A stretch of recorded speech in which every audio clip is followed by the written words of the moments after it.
Welcome everyone to Caribbean Innovation Ventures. My name is Sonja Salser and I'm the founder of Caribbean Innovation Ventures. Today I am with Dr. Curtis Charles, Senior Associate Vice Chancellor for Institutional Transformation at Fayetteville State University. He's also the Executive Director for the Center for Defense and Homeland Security.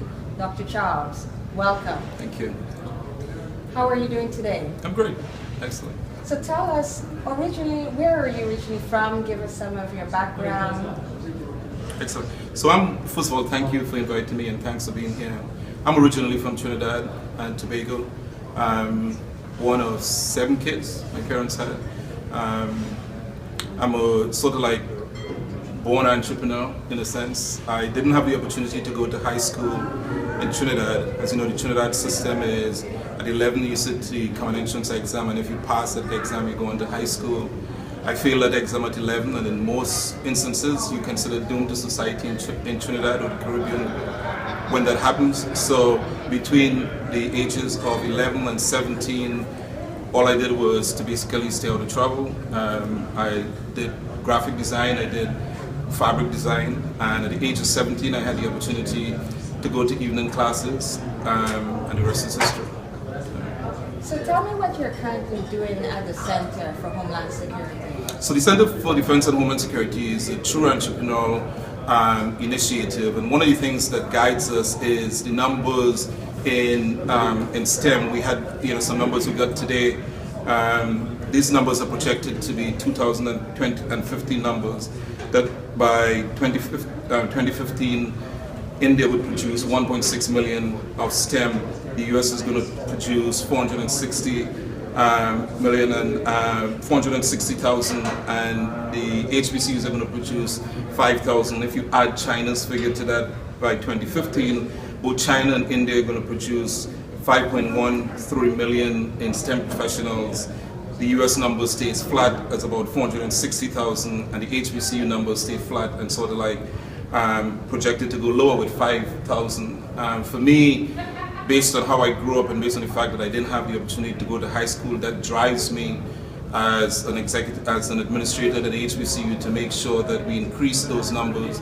So the Center for Defense and Homeland Security's sole purpose is to develop the next generation national security STEM workforce, focusing on cybersecurity challenges, national security, catastrophic disasters, and STEM education and outreach. So who are your main clients? Who are your customers? So our customers are basically undergraduate students as well as the pipeline. I think one of the things about HBCUs is that if we're going to raise that number of students graduated in STEM, we must do a lot in connecting with K through 12. So our clients are high school students so we normally refer to it as K through grade, because we have a grant right now that we're working on with the Army and Navy, which is to expand the participation of female underserved populations and students with disability, high school students in STEM. We also have another grant from the Department of Education of $750,000 to expand the participation of students with disability in STEM. So that means that the university have to make accommodation, and that grant is called STEAM, and the aim of STEAM is advocacy. So our job is to develop that next generation. I mean, when we look at the fact that this country is going to be predominantly brown by 2040, and when you look at the fact that in the Department of Defense alone, 30,000 scientists and engineers separated in 2013, and that number is projected to be 60,000 by 2020. I put on my entrepreneurship hat as an administrator and said this is a great growth market for our university and for most HBCUs. Wonderful. As you were building the center, what are some of the challenges that you faced? Wow, some of the challenges, wow. Write a book about that. Institutional change. I mean, you're talking about doing things differently, right? So, my wife is famous for saying that the only people who like change is a baby. And sometimes the baby will still stay in their wet diaper and not want to change. But change, institutional change, cultural change, was some of the things that was really, really important to us in terms of if we didn't have a chancellor that was an advocate for this, we probably would not have been very, very successful. But given faculty release time, to develop this center, giving faculty funding to develop white papers. All those were funding that came from the administration. We started off with 22 interdisciplinary faculty from almost all the departments. So making sure that we have the support from the chairs and the deans and the administrators was really paramount to us. But change happens over a period of time. It doesn't happen overnight. We stood up the center in December of 2010, and we can see the fruits of that labor right now. We're seeing more departments benefiting from the grants and contracts that we're going after. Wonderful. And in the face of challenges, how do you stay motivated? And do you have a mentor? How are you able to press through at difficult times? Yeah, I think my best balance is my wife. I have to tell you, she's my sounding board. And sometimes she thinks I'm insane because sometimes I'll leave like a conference like this, I'll go home and I'll be all excited about it. And then I think about, wow, these are the changes we need to make in order to implement some of these, and it gets you down. But she keeps me balanced. She keeps me really focused to the fact that I know what my ultimate goal is to be. I believe that I'm in the place where God has me, and I think I'm doing the things that I have to do right now for the institution. I believe in what I'm doing, I'm passionate about it.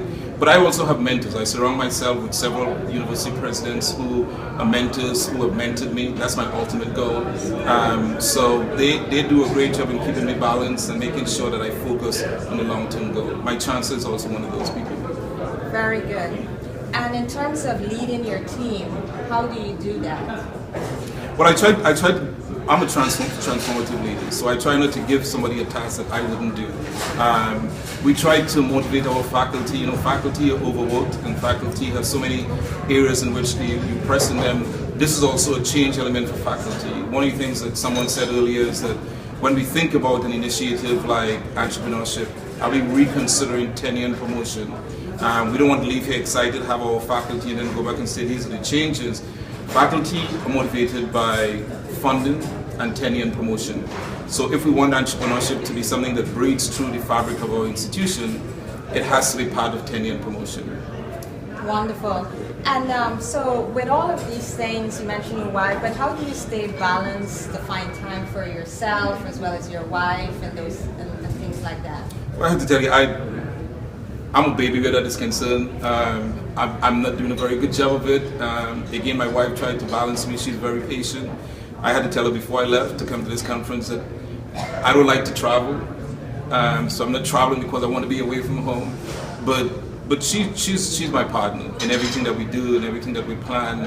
And I'm a work in progress in trying to find that balance. We have 4 kids, 3 in college and 1 is in 11th grade, so who's still home. So Jessica helps us balance things a little bit. But we have a son at West Point, we have a daughter in law school, and 1 is doing a PhD in pharmacy. And trying to find the time to visit all of them is a little bit demanding with my travel. But I try as much as possible over the months to see them at least once a month. Nice, very nice. Any word of advice for Caribbean entrepreneurs? I think follow your heart, man. For me, my grandmother was from Grenada, and my grandmother gives me goosebumps. But my grandmother has passed a while, and my grandmother never worked a day. She never wanted. She was a lender. She wasn't a borrower. I think we have the genetic fibers of my grandmother inside of me. So follow your gut. My grandmother always used to tell us, follow your gut. I wish she could have been alive to see who I become, but I am the Trinidadian Grenadian entrepreneur that she taught us to be. And as Caribbean people, I think we have a work ethics that surpasses a lot. And we work hard. We're not afraid to work hard. I work very hard, and that's because of my Caribbean upbringing. So I think regardless of the type of entrepreneurship you want to pursue, just put in the work, because the work is going to benefit eventually. And I'm seeing it now in my career. Awesome. Well, you talked about your grandmother. I'm sure she was also a very good cook. Yeah. So this leads us to my final question. What's your favorite Caribbean food? Well, so I had a favorite, right? I was thinking about, but then you mentioned my grandmother. So my grandmother definitely has to be cuckoo and fish. Awesome. Every time I go home, I ask my mother to cook some cuckoo and fish. Fantastic. Well, Dr. Charles, thank you so much for being here. Welcome. Thank you so much for participating in this interview with Caribbean Innovation Ventures. Thank you. And to my Caribbean audience, remember to shoot for the sky, because if you fall, you're going to fall on coconut trees. But if you shoot for coconut trees, you're going to fall on the ground. Bye. Awesome. Thank you. Thank you.